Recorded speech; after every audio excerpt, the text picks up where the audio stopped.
ngày nắng.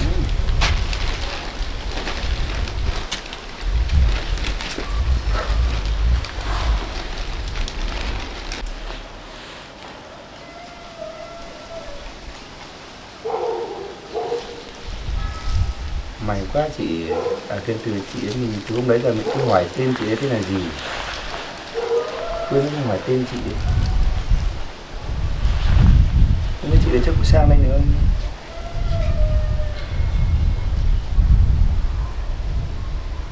Sân thượng bận quá.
ra trước để lại nguyên món mì tôm.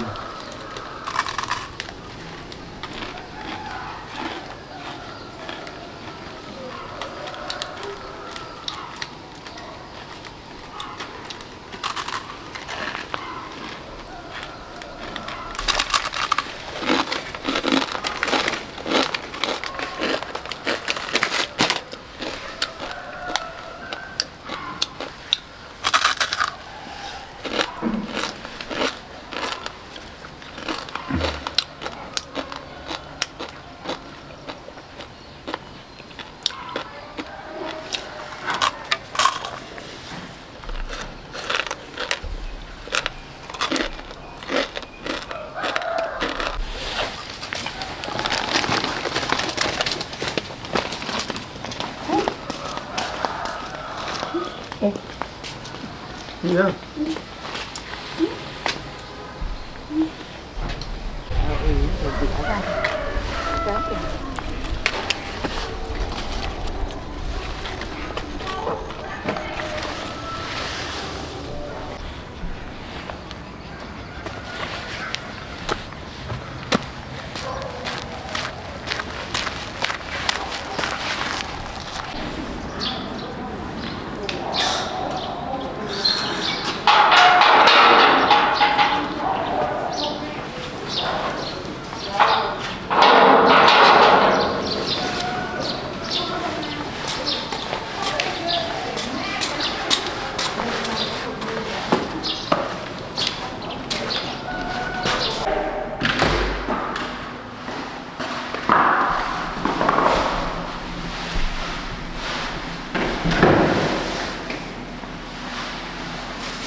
À không sao, em thích ăn này. Mà ăn này cho nó ấy. Cái gì ấy chị? À, chị mang quần áo cho em á?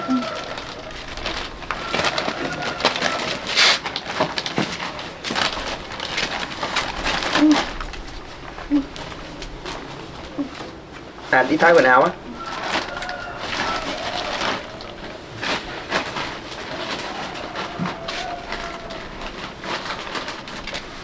Đây quần áo của chồng chị à?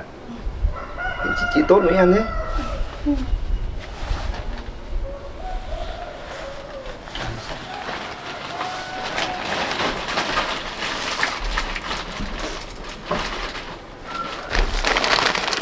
Chị mang cho em nhiều quần áo đấy. Lại cái áo khoác nữa là gì? Thế thì quần áo của chồng chị à? Chị mang cho em nhiều này, chồng chị có biết không? Em sợ chồng chị lại mắng chị em sao?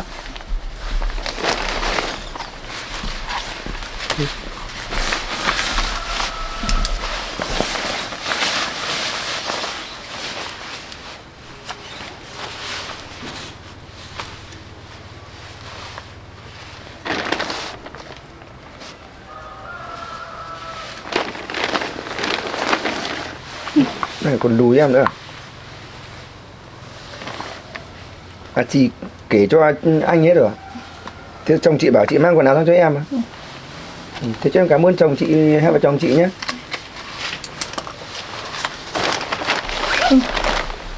Gì? Sao chị cái gì mang cho em nhiều thế?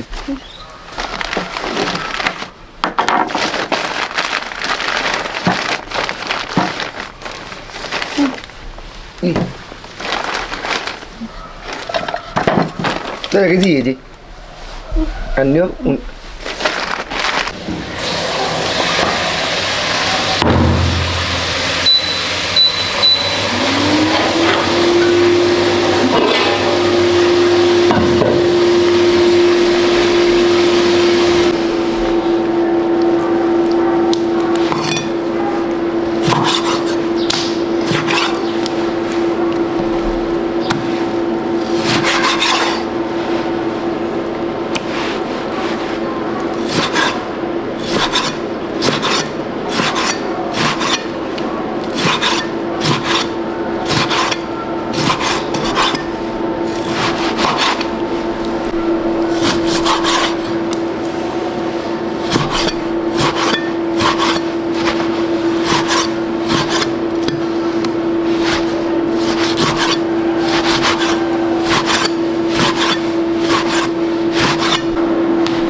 Chị cũng để ở nhà cho chồng chị ăn.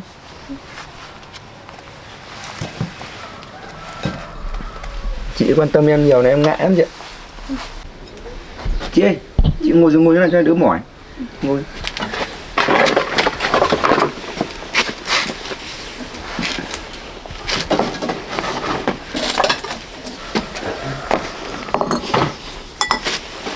Chị này có đi làm gì không chị? Không. Em xin. Chị ăn đi. Ngon. Ngon lắm chị ạ.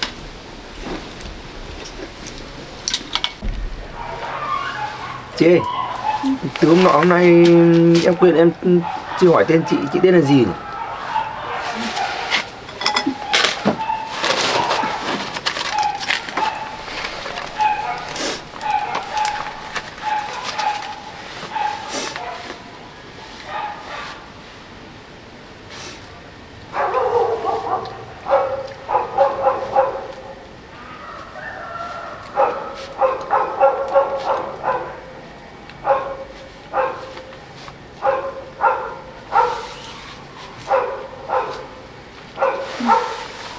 xem.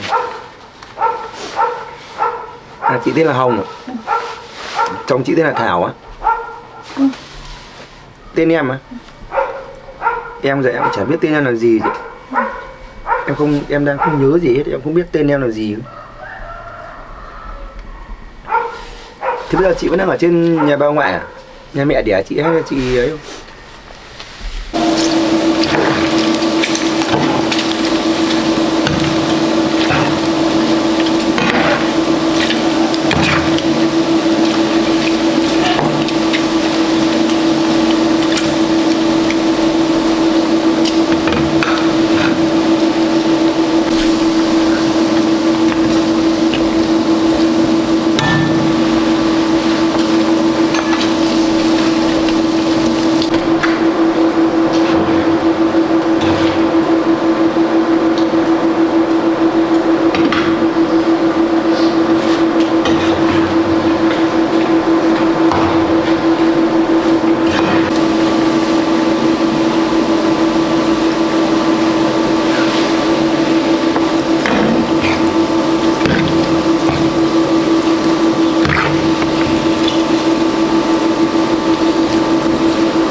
À, chị không ở trên đấy nữa rồi hả chị?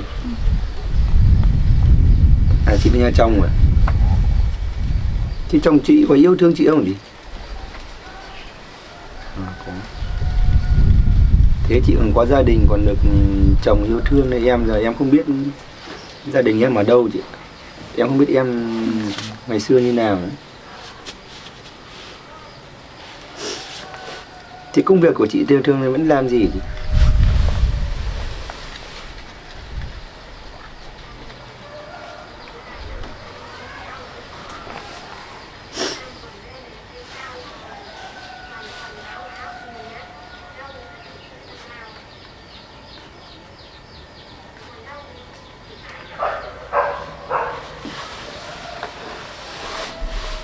Hàng ngày chị đi thu hoạch hoa quả mới làm ruộng các thứ. Thế mẹ chồng chị có yêu thương chị không chị? Không à? Mẹ chồng chị ác thế á?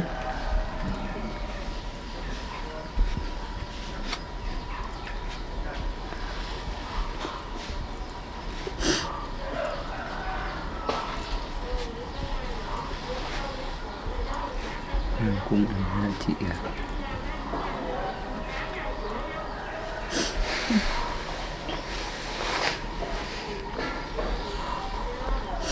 Em thấy hoàn cảnh của chị đáng thương lắm. Em thấy em đã khổ rồi, thấy chị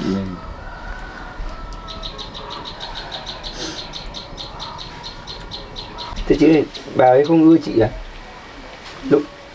Lúc nào cũng hành hạ chị, lại còn bắt chồng chị đi lấy người khác à? Thì bà ấy ghê gớm lắm nhỉ. Thôi chị, không phải buồn. Chồng chị yêu thương chị thế là được rồi gì ấy. Còn mẹ chồng chị kệ chị, bà ấy. Chị còn được chồng yêu thương như em này, còn chả biết gia đình em như nào nữa.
Thôi chị ạ, thế bây giờ hay chị về bàn với chồng chị bảo là sinh cho bà thêm em bé nữa, biết đâu bà lại thay đổi tính nết làm sao.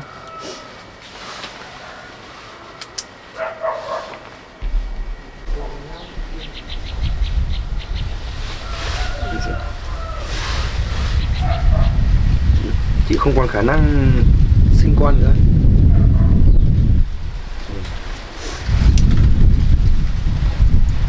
Buồn thế. Vì thế nên bà mới hay đối xử với chị như thế á? Thế chồng chị có bảo gì không?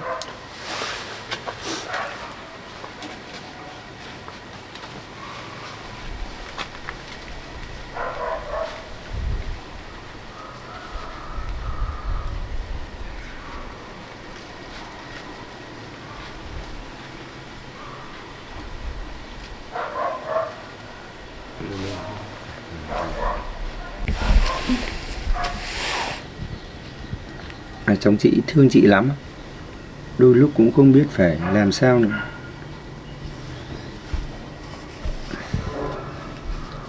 Thôi cứ cố gắng chị ạ, đừng buồn chị nhé. Chị là người tốt này rồi, chắc chắn sẽ được đền đáp thôi mà.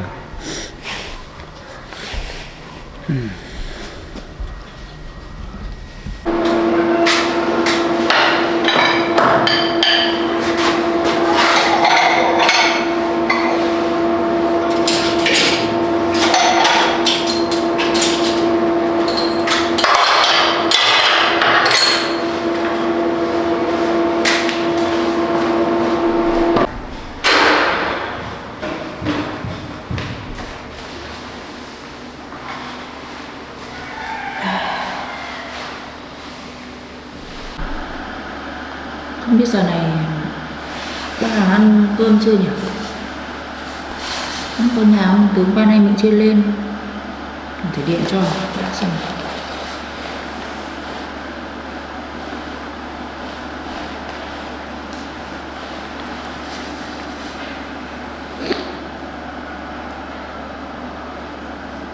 Thuê bao quý khách vừa gọi tạm thời không liên lạc được, xin quý khách vui lòng gọi lại sau. Bà ấy đâu nhà máy? The phone number.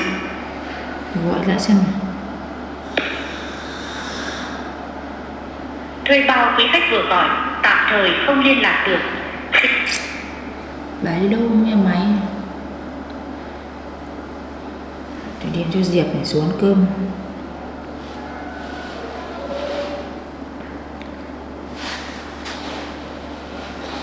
Alo Diệp à?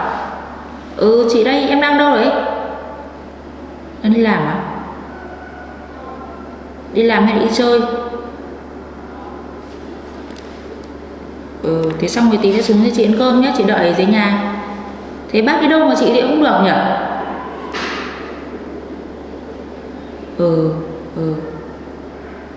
Xong rồi tí xuống nhé, chị nấu cơm xong rồi, đang đợi đây.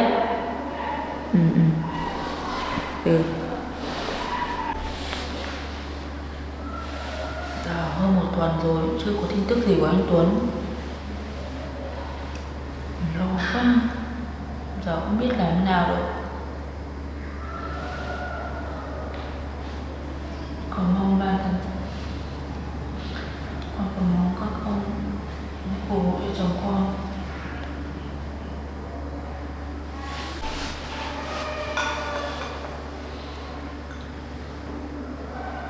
Con cầu mong hãy phù hộ cho chồng con được bình an.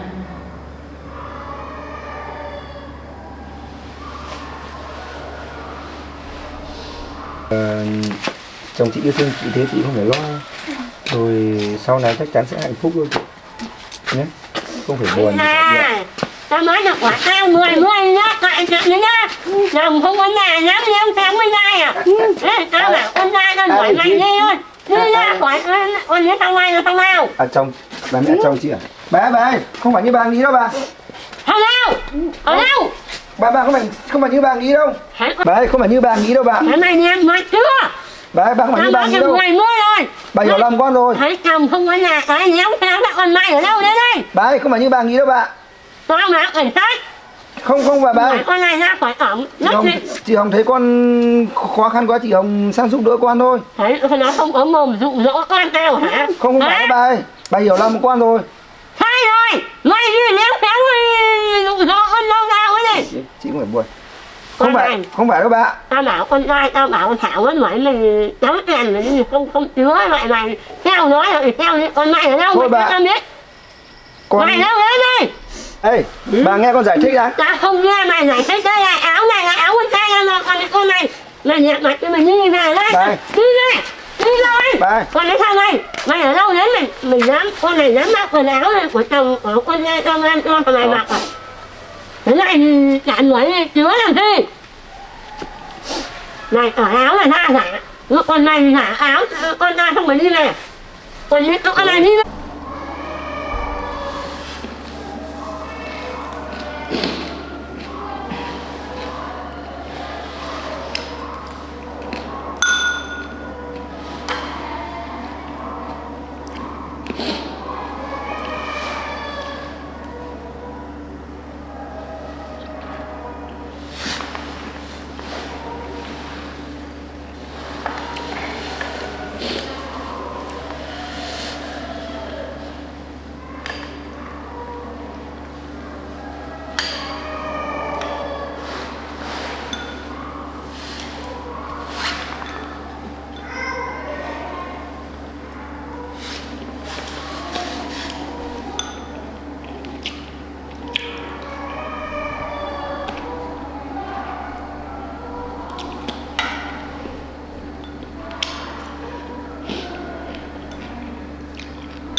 Nãy em xuống rồi.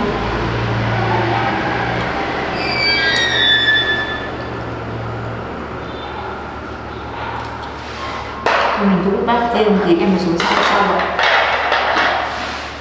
Thì mình mua đồ thắp hương muộn quá.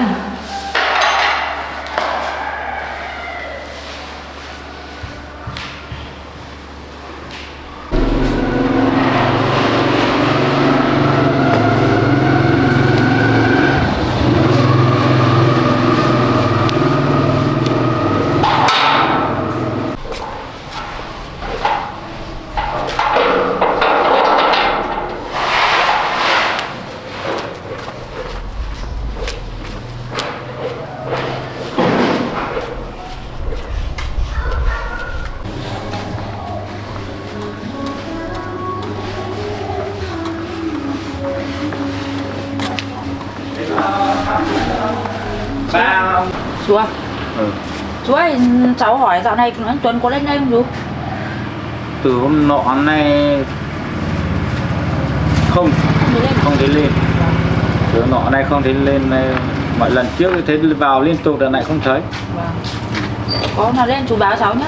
Đấy chú vẫn có điện thoại rồi. Vâng. Đấy Cháu thì mua cứ túi điện bánh. cho. Cháu mua túi bánh thắp hương.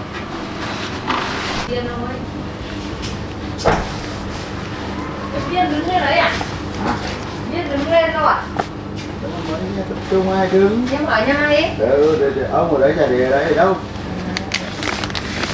Ông ở đấy chả để đang đi gọi. Không biết đâu rồi.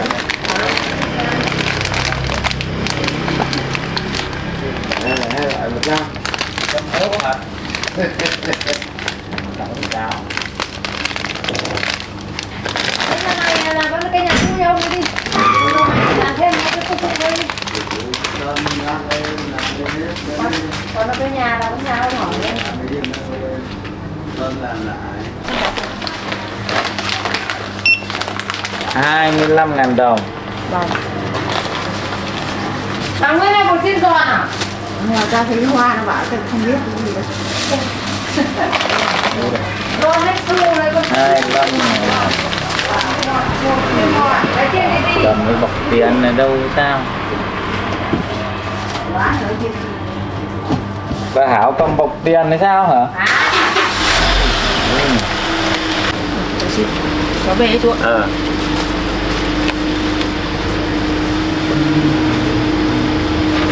Anh chia đây cái.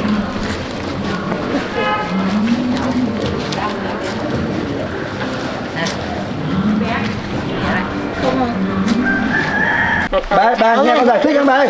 Cái áo này. Bà nghe con giải thích á?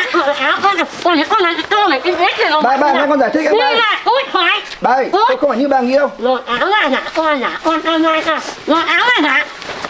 Tôi mày cái này vào mặt này. Bà ơi, bà nghe con giải thích á? Giải đi. Không phải như bà nghĩ đâu bà. Tôi nhìn tứ. Bà ơi. Mẹ nhân tôi nè. Đi Ê, bà bình tĩnh nghe con nói bà ơi. Đi Ba. mẹ, con mẹ mày nữa đâu? Ba. Đây, con đi con mày ở đấy này. Đi mẹ, con đi con mày đấy, tao bảo con ngay. Ba làm nha, tao con. xử lý này, mày cứ lại đấy. Thôi chị cứ về đi. Tao bảo con Thảo với tao mới xử lý này. Đi mẹ. Léo này. Bà ác thế à?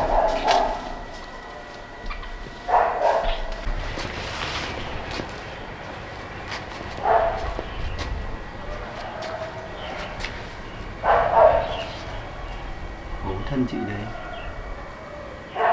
Thế mình làm liên lụy chị đấy rồi. Thế mình sang xem chị đấy làm sao nhỉ? À nhưng mà không biết nhà chị đấy chỗ nào.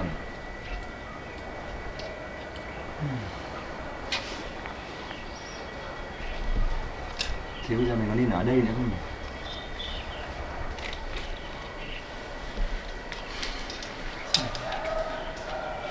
Đi này, làm không có nhà. Dám đi hẹn hỏi mai nói thế này, chết rồi. Cái này là lặng ngơ. Khổ chị đấy thêm. Ôi nó mất tiền mua rồi. Bà ác thế. Mày là như anh chứ mày không tin tuổi nữa đâu à. Này như về chị làm sao không nhỉ? Thế bị chị bà đánh không?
Con mong các cụ hãy phù hộ cho anh Tuấn trong tay qua nạn khỏi, luôn gặp nhiều bình an.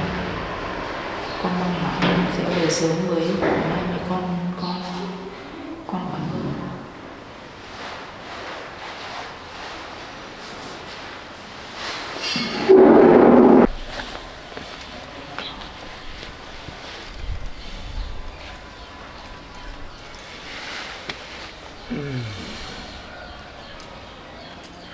Không biết chị đấy về có bị làm sao không? Bà mẹ chồng ghê thế. Vì mình mà chị đấy lại bị liên lụy.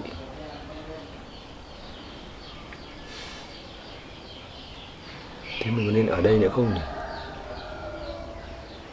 Không ở đây không có chỗ nào ở.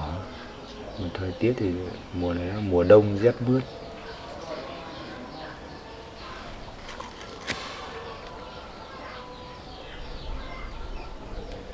Chị ấy tốt thế mà bà mẹ chồng vẫn còn đối xử với chị ấy như thế.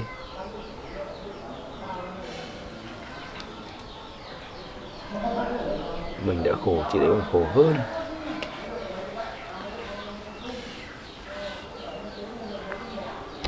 Hy vọng chị ấy không làm sao.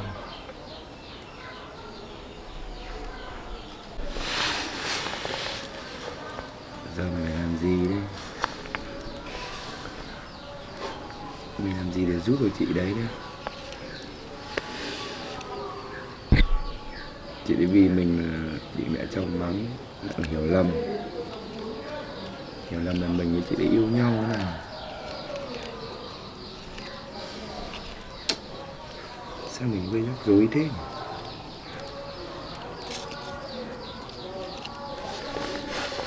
Lẽ ra mình không nên thân mật với chị đấy như thế, để làm chị đấy khổ.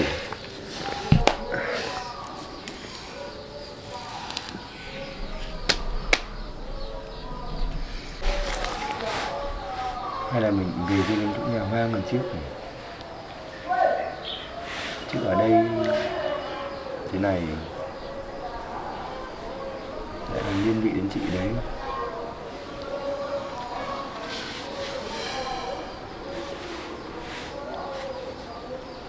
Cái quần áo chị mang cho mình đâu nhỉ?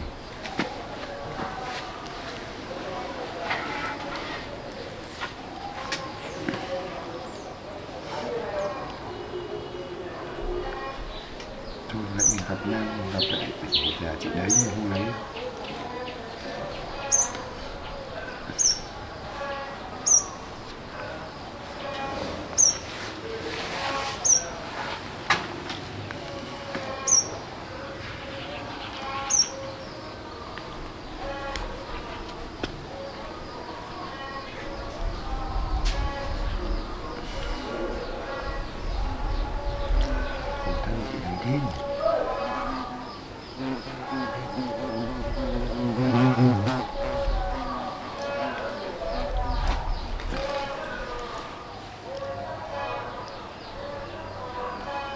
Một cái hôm nọ cái chú này tạp hóa bảo mình tên là Tuấn,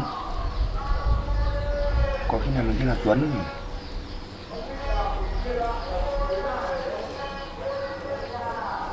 Mãi chưa nhớ gì này. Liệu chú đấy không biết mình nhà đâu nhỉ?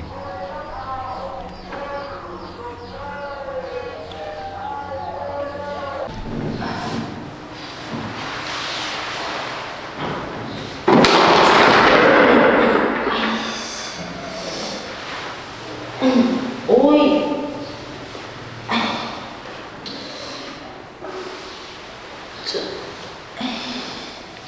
có ai không?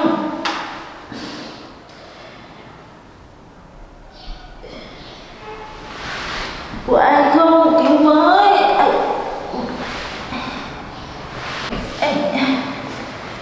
Có ai không?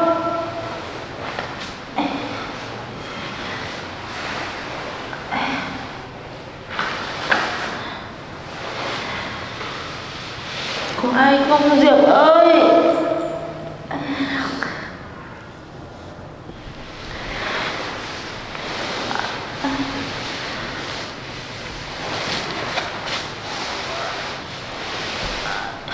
Tuấn ơi.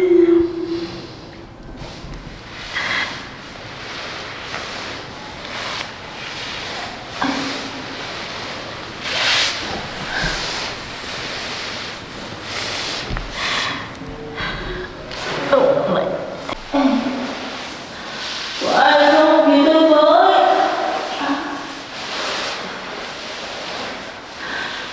Anh ơi.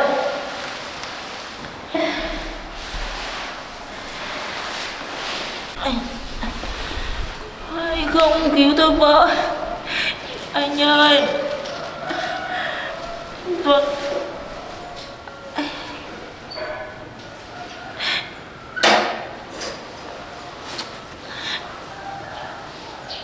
Có ai không?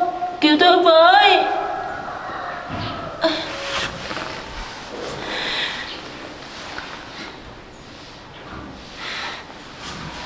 Anh Tuấn ơi.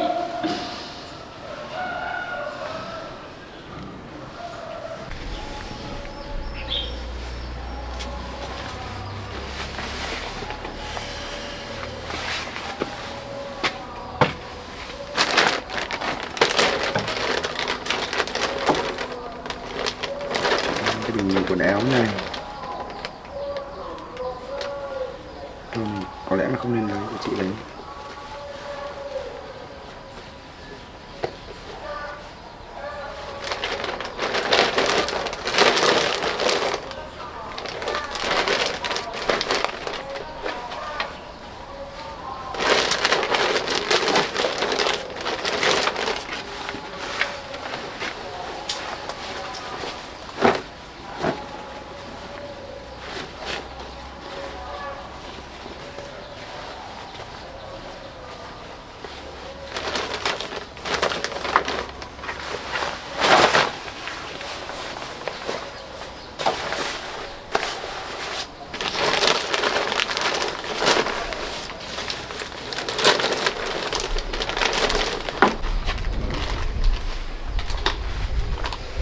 cầm này xuống trả chị đấy nhỉ? Mình không biết nghe. Mình cứ để lên nhưng mà chị lên chị lấy ấy.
Chị ơi, chị làm sao đấy chị ơi? Có ai không cứu ơi? Có ai không? Chị ơi, chị làm sao này? Ra nhiều máu này chị ơi. Taxi à? Alo. Anh đang ở đâu đấy ạ? Anh đến chở chị em đi viện thôi. Luôn nha anh ơi. Nhanh lên nhá. Chị Hoa ơi. Chị Hoa ơi, chị làm sao đấy chị Hoa ơi? Chết rồi, có ai này chị ơi. Chị Hoa ơi, cố gắng lên nhé chị Hoa ơi. Ra nhiều máu này chị Hoa ơi. Hoa ơi, làm sao này? Taxi lâu thế nhỉ? Chị Hoa ơi, cố gắng lên nhé. Ra nhiều máu thế này nhỉ? Em bé làm sao rồi? Chị Hoa ơi, chị Hoa ơi, cố gắng lên chị Hoa ơi. Taxi lâu thế. Mẹ mà.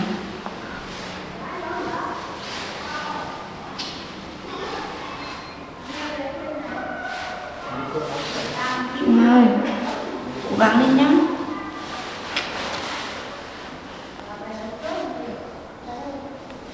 Không gọi được nhỉ? Thuê bao quý khách vừa gọi tạm thời không liên lạc được. Xin quý khách vui lòng gọi lại sau. Hỏi mẹ đâu mà không gọi được. Gì lâu nữa nhỉ? Cố đến chị.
Sao lại nhìn quen thế nhỉ? Hình như ngày xưa mình đã đi qua chỗ này rồi thì phải.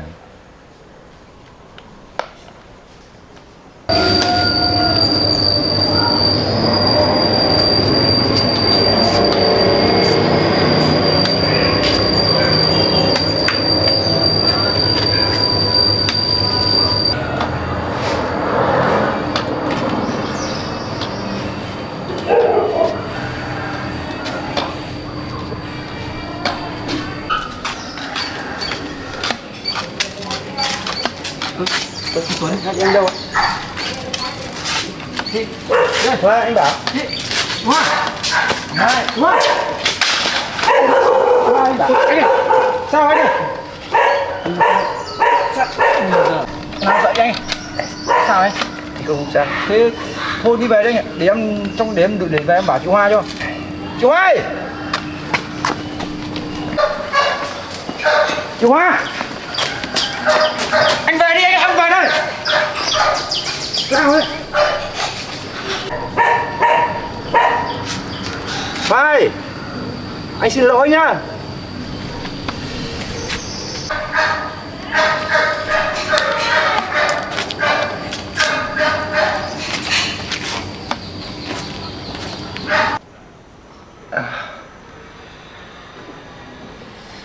Đúng là ngày xưa mình đi qua này.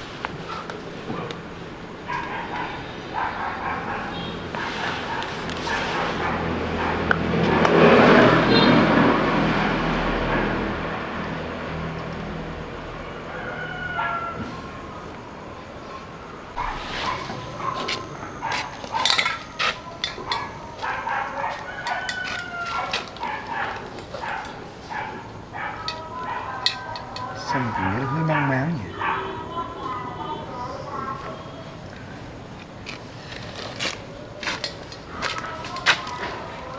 Chắc phải mất thời gian khá lâu nữa mình nhớ lại nhỉ? Ký ức trong đầu mình cứ loanh quanh luẩn quẩn, lộn xộn quá. Không nhớ gì hết.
Ra ngoài mở cửa xe đấy.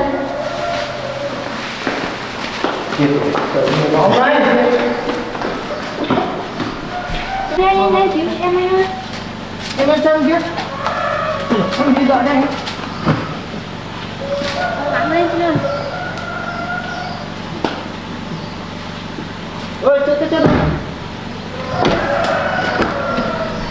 Thế chị em sao mà chảy nhiều máu thế em? Em không biết rồi anh ạ.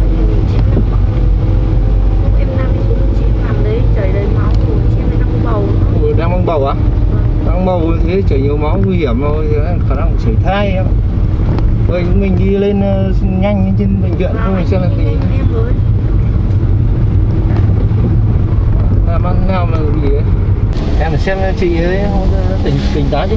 Em gọi anh mà không thấy gì anh ạ, từ nãy giờ rồi. Anh đi nhanh nhanh của em với nhá. Cố gắng lên nhé chị ơi.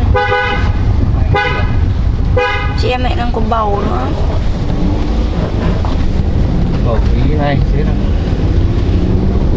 May là em xuống kịp chứ không thì Em không có ai hết. Em gái à? Em gái của chị thế à? Em là em của anh Tuấn, chồng chị đấy. À, em gái của chồng á? Và Thế em đã báo người nhà hay là báo chồng chị đây chưa? Thấy em? em gọi cho mẹ em thì không được, mà anh em thì đang mất tích anh ạ. Ôi, chồng mất tích. Làm được. Ôi, chết là khổ thân. Mất tích lâu chưa em? Khá lâu rồi anh ạ.